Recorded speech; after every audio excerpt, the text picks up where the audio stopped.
प्यारे बच्चों, जय हिंद। 10वीं कक्षा में हिंदी विषय में हमारा कार्य पत्रक 45 आज व्याकरण में वाच्य के विषय में है। वाच्य के विषय में हमने पिछली बार जाना कि कर्तृवाच्य किसे कहते हैं। जिस वाक्य में कर्ता की प्रधानता होती है, यानी क्रिया के जिस रूप में कर्ता प्रधान होता है, उसे हम कर्तृवाच्य कहते थे और उसमें कर्ता प्रधान होता था।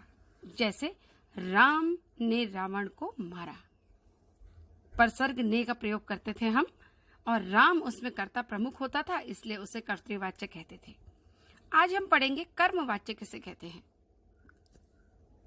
तो जिस वाक्य में कर्म की प्रधानता हो उसे कर्मवाच्य कहते हैं, और जिसमें भाव की प्रधानता हो उसे भाववाच्य कहते हैं। वाच्य के ये 3 रूप हमने बताया था आपको, कर्तृवाच्य, कर्मवाच्य और भाववाच्य होते हैं। अब कर्तृवाच्य के विषय में हम पहले जान चुके कि उसमें कर्ता प्रधान होता है। अब हम जानेंगे कर्मवाच्य। जिस वाक्य में कर्म प्रधान होता है, यानी क्रिया के जिस रूप में कर्म प्रधान होता है, उसे हम कर्मवाच्य कहते हैं। कर्मवाच्य में क्रिया केवल सकर्मक होती है, जबकि कर्तृवाच्य में हमने पढ़ा था कि क्रिया सकर्मक भी हो सकती है और अकर्मक भी। लेकिन जब कर्मवाच्य होता है उसमें क्रिया सकर्मक ही होती है। इसमें कुछ वाक्यों में हम से या के द्वारा विभक्ति का प्रयोग करते हैं। जैसे अक्षत के द्वारा सेब खाया गया। जब हमने कर्तृवाच्य पढ़ा था तो हमने ने परसर्ग का प्रयोग किया था। अब हम उसके स्थान पर से या के द्वारा कहेंगे और यहाँ पर फिर कर्म प्रधान हो जाएगी क्रिया। कर्मवाच्य के कुछ और उदाहरण हम देखते हैं कि मोहन से पत्र लिखा गया, दुकानदार द्वारा दुकान बंद कर दी गई। यहाँ पर एक शब्द भंडार आपको दिया हुआ है। चित्र के द्वारा गीत, बनाया, लिखा, झूला, समाचार पत्र, निबंध, सपना और पढ़ा। यहाँ पर कुछ शब्द आपको दिए गए हैं जो क्रिया का कोई रूप है।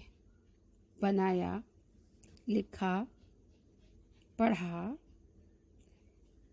आपको इनका प्रयोग करना है और कर्मवाच्य के कुछ और उदाहरण लिखने हैं। जहां पर कर्तृवाच्य में हम ने परसर्ग का प्रयोग करके कहते थे राम ने रावण को मारा, यहाँ पर यदि हमने कर्म प्रधान बनाना होगा तो हम लिखेंगे राम के द्वारा रावण मारा गया। मारा गया प्रधान होगा, तो हम इसको कहेंगे कि हम यहाँ पर कर्मवाच्य बना रहे हैं, कर्म की प्रधानता बता रहे हैं। इसके बाद है भाववाच्य। जिस वाक्य में भाव की प्रधानता का बोध होता है, यानी क्रिया का वो रूप जिसमें भाव प्रधान हो। भाववाच्य में क्रिया अकर्मक होती है, अक्सर अकर्मक होती है। इसमें न तो कर्ता प्रधान होता है न ही कर्म प्रधान होता है, बल्कि क्रिया स्वयं ही प्रधान हो जाती है। क्रिया का भाव ही प्रधान होता है।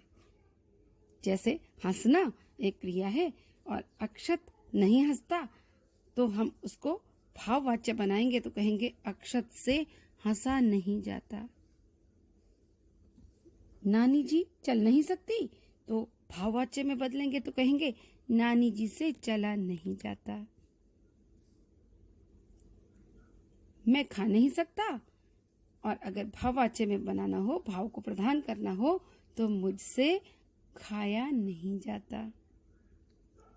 इसी प्रकार कुछ वाक्य आपको भी बनाकर लिखने हैं जिनमें भाव की प्रधानता हो।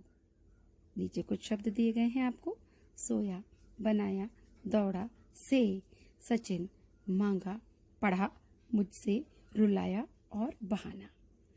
इन शब्दों के द्वारा आप भाववाच्य के कुछ और उदाहरण बनाइए, जिससे मुझे ये पता चल सके कि आपको ये समझ में आ गया है। तो बच्चों, मैं इंतजार करूंगी आपके वाच्य का।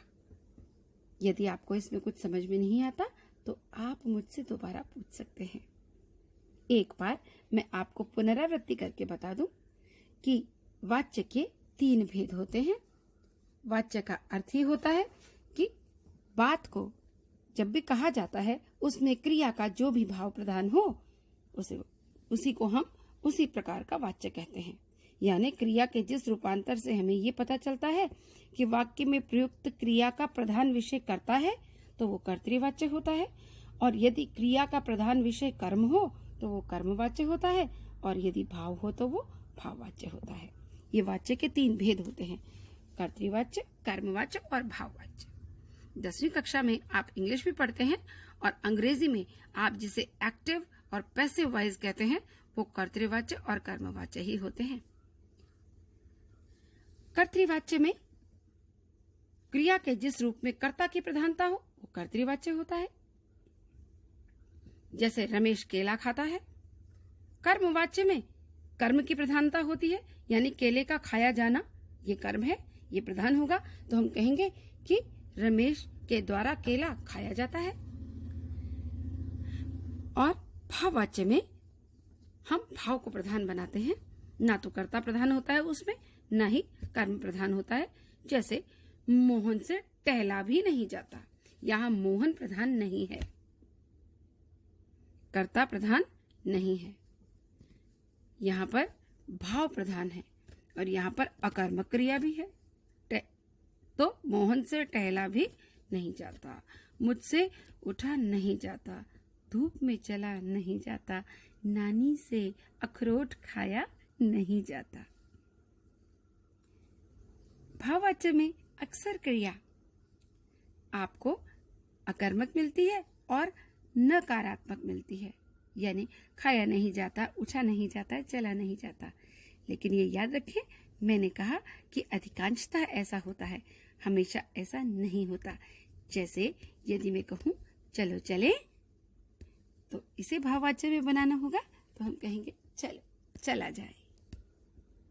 तो आपको समझ में आ गया होगा कि वाच्य दरअसल क्रिया का ही रूप होता है, उसी के आधार पर हम पता करते हैं कि कौन सा वाच्य है।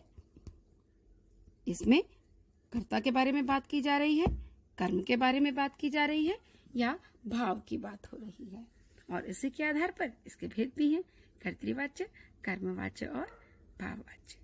तो अब आप सभी बच्चे मुझे ये सारा का सारा वर्कशीट को कंप्लीट करेंगे, कंप्लीट करके भेजेंगे, और कुछ इस तरह के वाक्य बनाइए आप कि जिसमें तीनों प्रकार के वाच्य एक ही वाक्य को बताते हुए दर्शाया जाए। जैसे मैंने उसे नहीं मारा, मेरे द्वारा उसे नहीं मारा गया। कर सकते हैं ना आप ऐसा परिवर्तन? तो मुझे ही परिवर्तन करके दिखाइए, और जल्दी ही मैं आपको इसके विषय में एक और ऑडियो भेजूंगी, जिसमें मैं आपको बताऊंगी कि इसमें कितने सारे और अपवाद हो सकते हैं। उन अपवादों के विषय में भी हम बात करेंगे। धन्यवाद।